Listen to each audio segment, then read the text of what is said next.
A cold breeze slipped through the cracks of the old wooden door, making the dimly lit living room feel even lonelier. Arthur sat in his worn-out recliner, staring at the television, though the flickering screen barely held his attention. The house had grown quieter over the years, the once lively chatter of loved ones now replaced by the occasional creak of the floorboards. Most days felt like a fog, memories slipping through his fingers before he could hold on to them. Alzheimer's had stolen so much from him, piece by piece. But tonight something would break through that haze. A distant rustling came from outside. Then a faint scratching at the front gate. Arthur blinked, his mind sluggishly processing the sound. Was it the wind? A delivery? No, it was something else. He shifted in his chair, his fingers gripping the armrests as he strained to listen. Another scratch, followed by a soft whimper. It was an animal, maybe a dog. His wife had always loved dogs. He could almost hear her voice reminding him how they always found a way to the kindest hearts. Arthur pushed himself up, his joints protesting as he made his way to the front door. The porch light buzzed weakly above him, casting a pale glow onto the yard. And there, standing just beyond the rusted gate, was a pit bull. Its ribs were faintly visible under its short, dark fur, and its eyes, deep searching, locked onto Arthur's. Didn't bark. It didn't growl. Just stood there waiting. Arthur hesitated. A shadow of a memory flickered. His daughter's voice, warning him about wandering outside alone. But something about the dog pulled him forward. He reached for the latch and with a click, the gate swung open. The pit bull stepped in without hesitation, its large paws moving silently over the cracked pavement. It sniffed the air, then looked up at Arthur as if it recognized him. Arthur knelt slowly, extending a trembling hand. The dog remained still, its tail giving the faintest wag. "You lost, boy," Arthur murmured, his voice rasping from years of silence. The dog inched closer and pressed its nose against his palm. A warmth spread through Arthur's chest, something unfamiliar yet comforting. For the first time in what felt like years, he didn't feel completely alone. But then, something changed. The pit bull's ears perked and its body tensed. A deep growl rumbled in its throat, low and warning. Arthur followed the dog's gaze toward the darkened street. The air suddenly felt heavier, colder. A figure moved in the shadows, just beyond the reach of the street lamp's glow. Arthur squinted, his mind struggling to make sense of what he was seeing. The dog took a step forward, standing protectively in front of him. Arthur's breath hitched. Was someone watching him? The hair on his arms stood on end as the figure lingered, unmoving.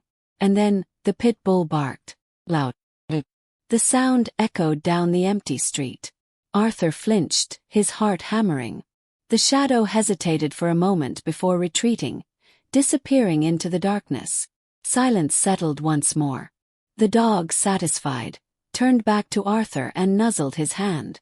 Arthur exhaled shakily, a strange sense of gratitude washing over him.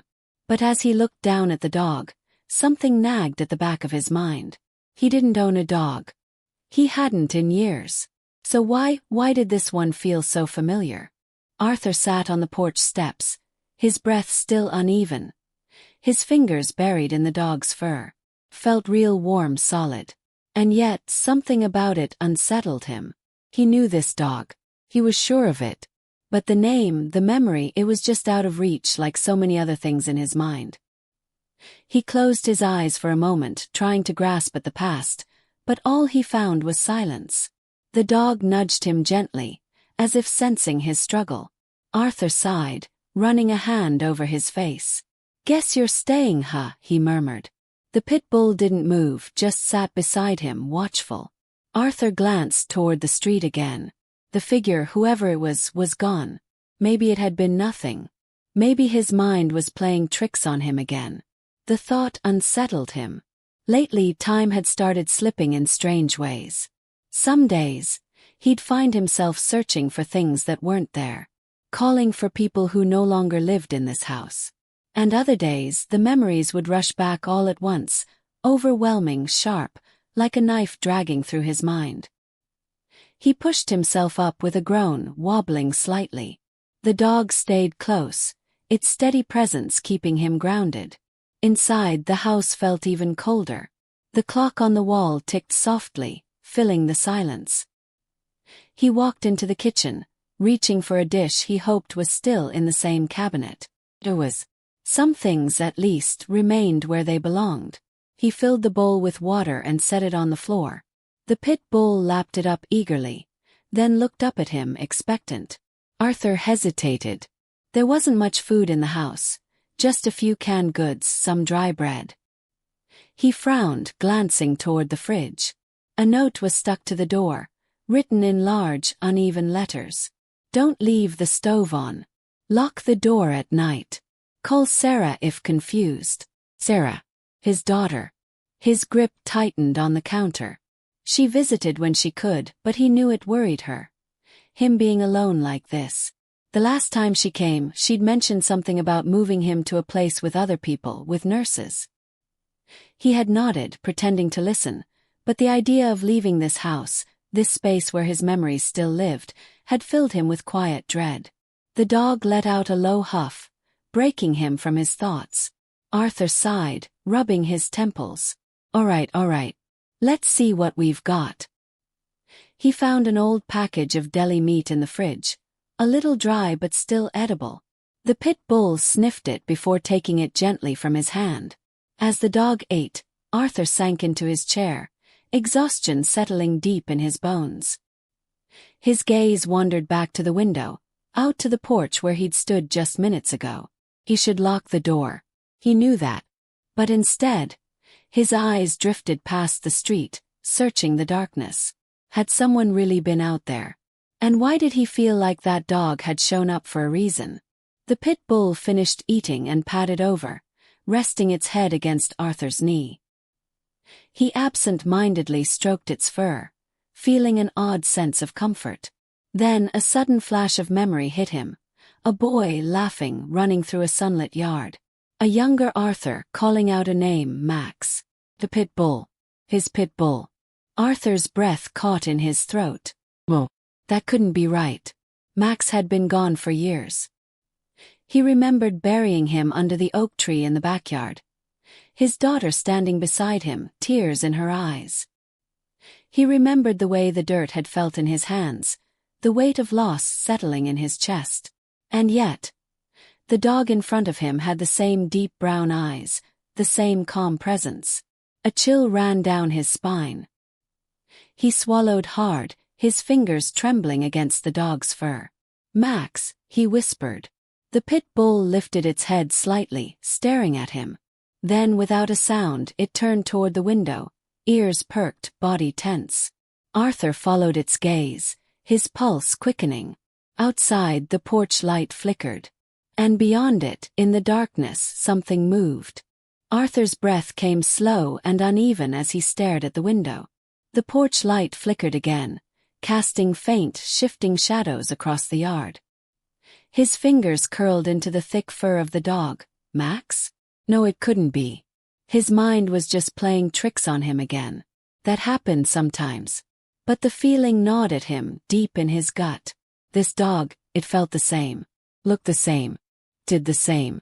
Max didn't move, his body stiff as he watched the darkness outside. Arthur followed his gaze, his pulse quickening. The shadow was there again. Not just a trick of the light. A real figure, standing just at the edge of his yard. Unmoving. Watching. Arthur's first instinct was to step back, to shut the curtains, to pretend he hadn't seen anything. But his feet wouldn't move. He couldn't look away.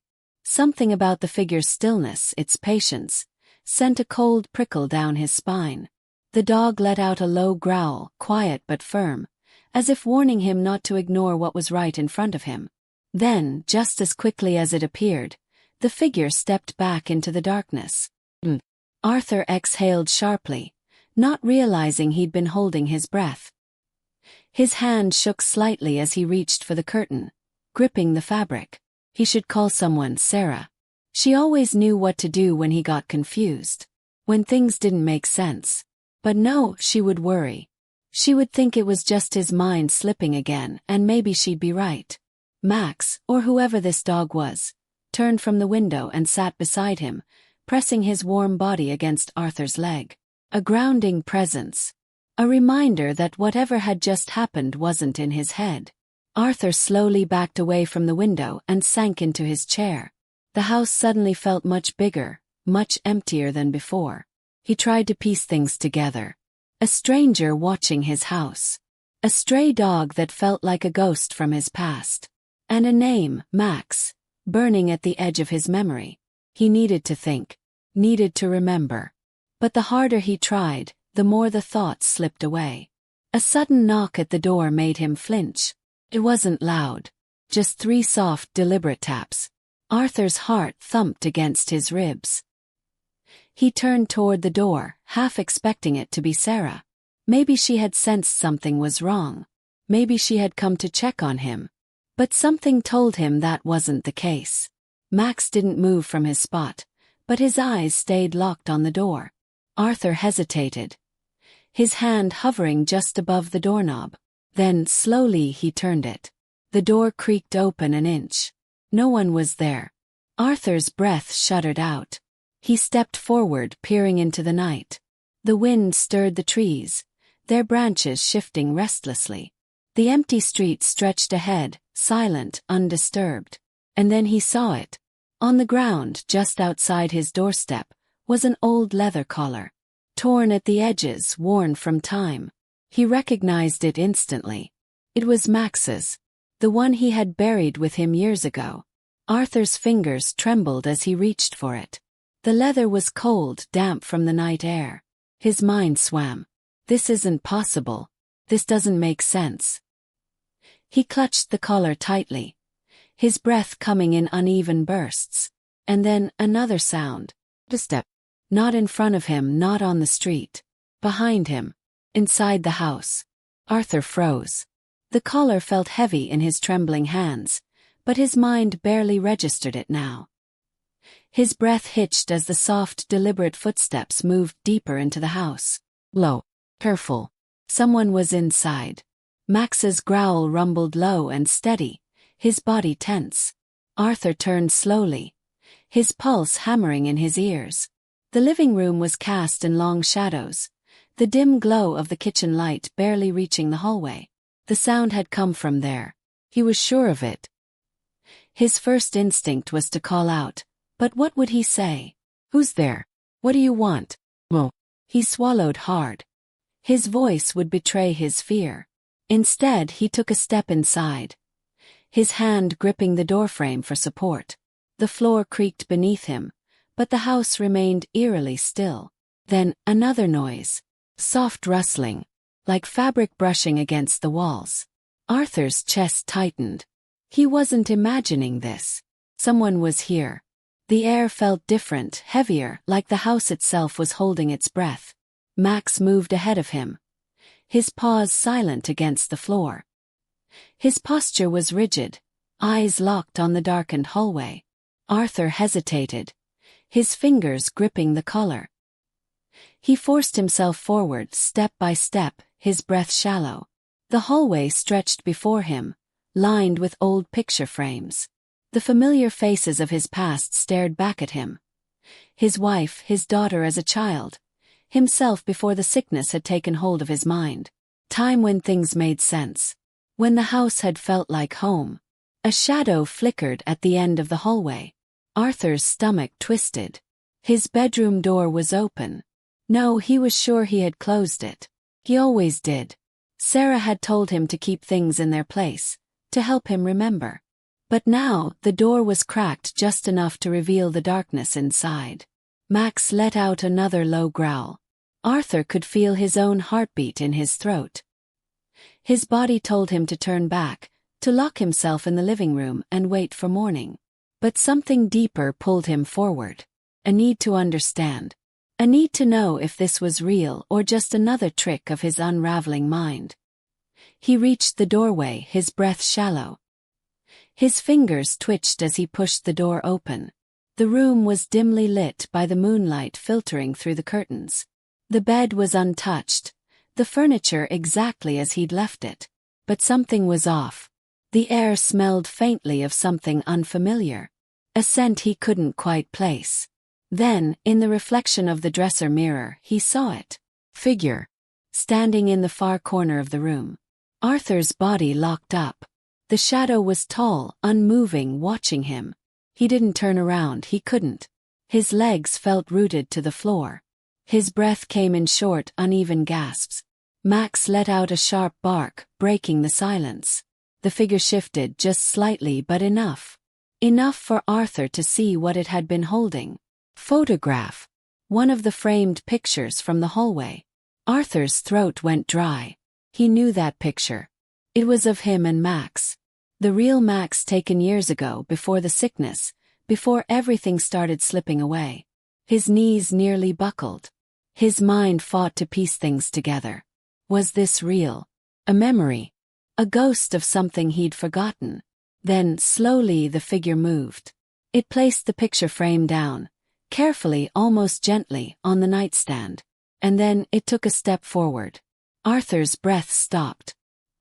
His fingers clutched the collar so tightly it dug into his skin. Max's growl deepened. The figure reached out a hand. And in that instant, Arthur knew. He had seen this hand before. Arthur's breath caught in his throat. His mind screamed for him to move, to run, to do anything but stand frozen as the figure's hand reached closer. But something about it rooted him in place. The shape, the way the fingers curled slightly, the way the shadows stretched across the walls. It was familiar. Too familiar. Max barked, loud and sharp, the sound ripping through the silence. The figure stopped. The air around Arthur grew thick, pressing against him like a weight. His grip tightened on the old collar, the cracked leather digging into his palm. His thoughts swirled, colliding into each other. He had seen this hand before. Not in a dream. Not in a nightmare. In real life. Then the figure spoke. The voice was low, strained, but unmistakable. "Dad." Arthur's body went rigid. The collar slipped from his fingers, landing on the wooden floor with a soft thud. His chest tightened as he turned, his movements slow, uncertain.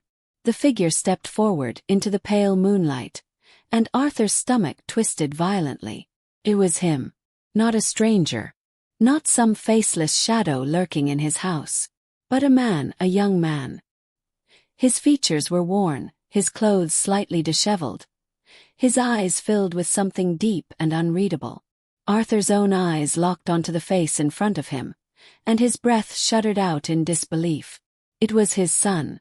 But that was impossible. Arthur's hands trembled as he stared, his thoughts scrambling for something, anything that made sense. His son was gone. Years ago. Arthur had lived through it, had felt the grief bury itself deep in his chest, had watched Sarah carry the weight of that loss with quiet strength. He had held on to the pain for so long that it became part of him. And yet here he was, his son, standing right in front of him. Arthur swayed slightly, the room tilting around him. "No," he whispered, barely able to form the word. This wasn't real. His mind was failing him again, twisting reality into something cruel and unrecognizable. "You're not." But the man took another step forward. "It's me, Dad," he said, his voice softer now, pleading. "I swear." Arthur's vision blurred. His knees felt weak. Max stayed at his side, unmoving, watching the scene unfold with unshaken loyalty. The room, the house, everything around him seemed to shift, as if teetering on the edge of two realities, one where his son was dead, and one where he had just walked back into his life. His son's eyes darkened with something unspoken. "You don't remember, do you?" Arthur's heart pounded. He opened his mouth, but nothing came out. The words were lost, tangled in the storm of his thoughts. Then, before he could speak, another noise. A knock at the door. Not soft like before. This time it was harder, more urgent. Max spun toward the sound, ears pinned back. The air in the house grew colder, as if something unseen had slipped inside with them. Arthur turned, his pulse hammering. His son didn't move, didn't even glance toward the door. He only watched Arthur waiting. Another knock. Louder. Arthur swallowed hard. Something was very, very wrong. Because deep down, past the fog of his failing memory, past the confusion clouding his mind, he knew one thing for certain. His son wasn't the only one who had come back. Arthur's breath came in short, uneven bursts. The pounding at the door grew more frantic, rattling the walls, filling the house with an urgency that sent a deep chill through his bones. Max barked again, the sound sharp and desperate, but Arthur couldn't move. His eyes stayed locked on his son. His son who shouldn't be here.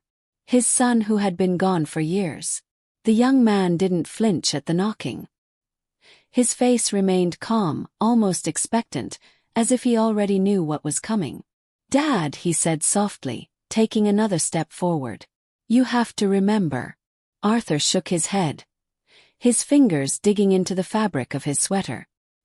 His mind was a tangled mess of memories, some real, some fractured, some slipping through his grasp like sand. "This isn't possible," he whispered, his voice cracking. I buried you." His son's expression didn't change. "No," he said simply. "You didn't." The words sent a shock through Arthur's chest. His grip loosened, his legs trembling beneath him. The knocking at the door had stopped. Silence swallowed the house, thick and suffocating. And then the doorknob turned. Arthur's breath hitched. The door creaked open just an inch. Enough for the cold night air to slip through. Enough for him to see the dark figure standing just beyond the threshold. His son's voice was steady. "Don't open it." Arthur's fingers twitched. His instincts screamed to obey, but something inside him pushed against the warning. The feeling in his chest, the ache of something unfinished, something forgotten, it wouldn't let him stop. He took a step forward. The door swung wider. And then he saw her. Sarah.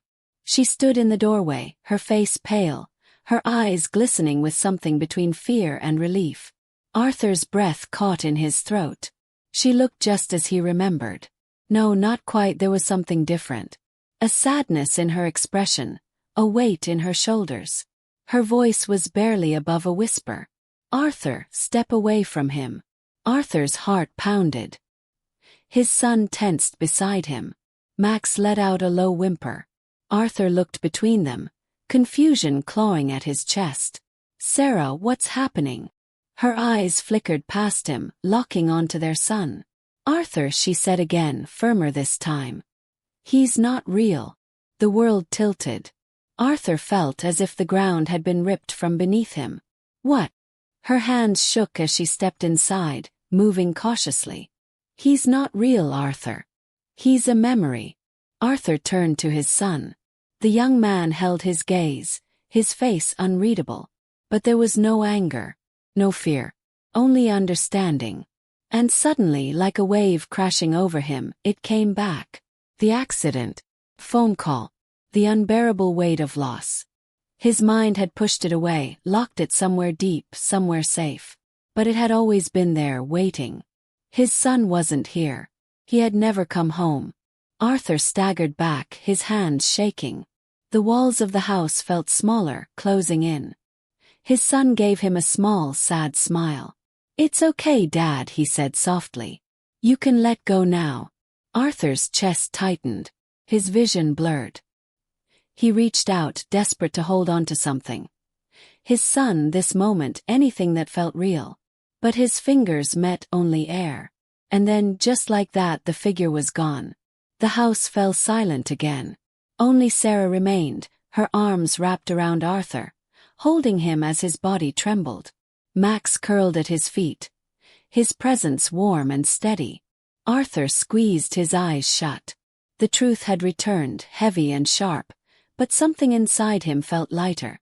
The ghost of his past had finally let go. And so had he. Arthur sat in his armchair, staring at the empty hallway where his son had stood just moments ago. The house was quiet again, except for the faint ticking of the old clock on the wall. Sarah knelt beside him, her hands gently resting on his. She didn't rush him, didn't push him to speak. She just stayed there, anchoring him in the present. His breath was slow and uneven. His mind, though still clouded in places, had moments of clarity now. Moments where he could see the truth without his own memories betraying him. He had spent so long running from what had happened, from what he had lost, that a part of him had started believing in a different version of reality. One where his son wasn't gone. One where, if he waited long enough, he might just walk through the front door. But the truth had been waiting for him all along. Max, still curled up beside his feet, let out a soft sigh. Arthur reached down, running a hand over the dog's head. He had been there through all of it, through the worst of Arthur's fading days, through the moments where time had slipped away from him completely. And even when Arthur had let himself get lost in the past, Max had always known what was real. Sarah gave his hands a gentle squeeze. "Arthur," she said softly, "do you understand now?" He nodded slowly, though his heart still ached. "I remember," he whispered. His voice was hoarse, as if speaking the words made the pain more real. I lost him." Sarah blinked back tears, nodding. "You did," she said. "But you didn't forget him. Even when your mind tried to erase it, even when the memories got tangled. You never really let him go." Arthur swallowed hard. He thought of the way his son had looked at him before vanishing, the quiet understanding in his eyes. A part of him wanted to believe that, in some way, he had been there. Not just a trick of Arthur's memory, not just a ghost, but something more. Maybe love had the power to linger, even when everything else slipped away. He let out a shaky breath and looked at Sarah. "How long have I been forgetting?" Sarah's face softened. "It comes and goes," she admitted. "Some days are clearer than others. But I've been here, Arthur. You're not alone in this." His throat tightened. "I don't want to forget him." "You won't," she promised. "I'll remember for both of us." The weight of those words settled in his chest, heavy but comforting. She had been carrying this burden for so long, watching him slip in and out of clarity, holding on to the truth even when he couldn't. And she had never once let go of him. Arthur squeezed her hands back, feeling a small sense of peace wash over him. He wasn't sure what the future would bring. He wasn't sure how many more days he had left where he would remember his son's face, or his voice, or the sound of his laughter. But tonight, in this moment, he did. And that was enough. Sarah stood, helping him up from the chair. "Come on," she said. "Let's go to bed. It's been a long night." Arthur let her guide him toward the bedroom. His steps slow but steady. Max followed close behind. His quiet presence as strong as ever. As they reached the hallway, Arthur hesitated for just a second, glancing at the spot where his son had stood. There was nothing there now. Just an empty stretch of floor, a quiet house, the gentle hum of life continuing. But still Arthur smiled. Because for the first time in a long time, he felt like he had finally found his way home.